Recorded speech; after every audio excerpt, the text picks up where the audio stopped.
د ورور محترم سوال کړی دی چې یو سړی لاړ شي عمرې ته، بیا یې عمره کې پټ شي، چې پټ شي ورسره حجم وکړي، بیا چې کلي ته راشي بیا ول الله دونه روپۍ ورکړي چې مثال حج پرې کولی شي. آیا هغه فرضي حج د ده نه شوی دی او که نه دا به دوباره بیا حج کوي؟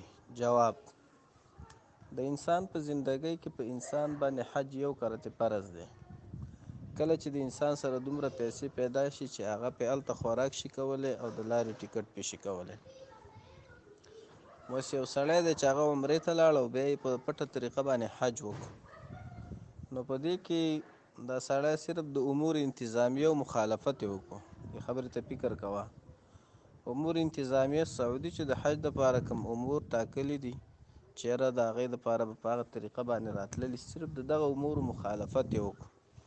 او دې کې دا خطره شته ده چې دا سړی ګیر شي نو مثال وال ټکول وخوري یا بې عزتي وخوري یا د حج یې شروع کړی نیمه کې پې بند کړي.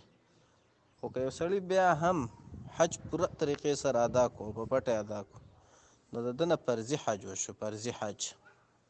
ځکه چې یو سړي باندې فرض شیز پاتې نو نفل نه کېږي، فرضي د هغې نه ادا کېږي. په لحاظه ده باندې فرضي حج وشو. که سبا له ده سره بیا پیسې میلاو شي د حج، نو دا که حج لځي دا به نفلي حج وي، فرض پې نه دی. که نه ځي نو پې ګناهګار نه دی انشاءالله تعالی.